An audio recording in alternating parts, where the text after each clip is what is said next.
起来就优雅。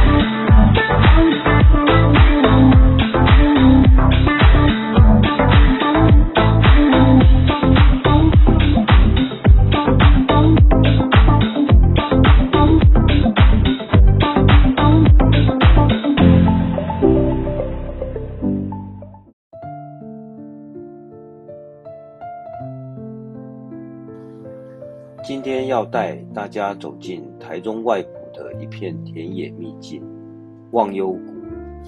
这个地方的名字听起来是不是很诗意？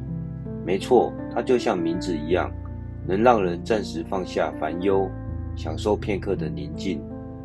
站在忘忧谷旁的河堤上，你可以俯瞰整片农田，一块块错落有致，拼凑成如同大地画布般的景色。夏天一片翠绿，秋天又转为金黄，正如诗人孟浩然所写的绿树村边合，青山郭外斜，呈现出一片悠然自得恬静的自然氛围。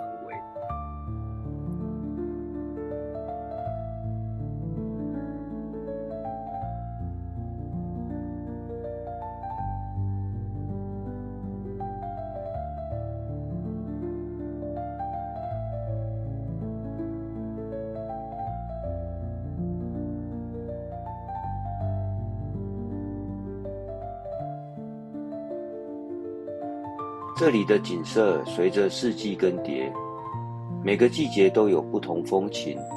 春天是万物苏醒的时节，可以看到农夫辛勤耕作。夏天稻田翠绿如茵，生机盎然。到了秋天，则是一片黄澄澄的稻浪，在阳光下闪闪发光，是摄影爱好者的天堂。冬季前后，农民还会种植油菜花、波斯菊、小雏菊等季节性花卉，把整片土地点缀得五彩缤纷，像极了大自然亲手绘制的画作。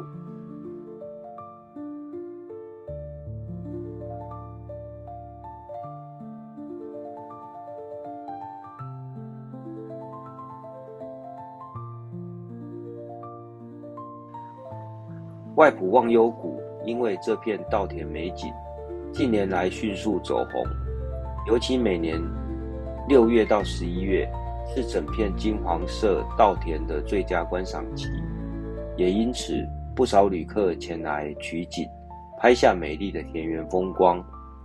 而除了稻田，还有不同时节盛开的向日葵与花海，让人一来就舍不得离开。值得一提的是，这里还藏着一个奇景，一台停在田中央的黄色校车。这不是车子迷路开进来的，而是电影《盗命师》在拍摄时特别搬来的道具。剧组甚至还在车顶上搭了一个白色鸽舍。这台巴士后来也因为与地名呼应，被大家称作忘忧巴士，成了社群媒体上的打卡热点。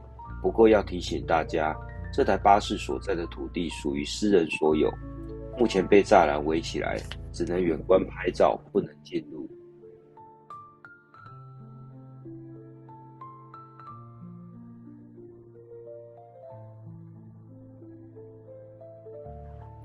最后小提醒，虽然忘忧谷不是一个真正的谷地，但它被周边的丘陵和台地包围着，加上大片田野错落分布，自然成一片别具特色的疗愈天地。来到这里不需要太多行程规划，也不需要刻意追景，只要放慢脚步，静静欣赏四季流转的风景，你会发现忘忧两字不只是地名，更是一种心情的释放。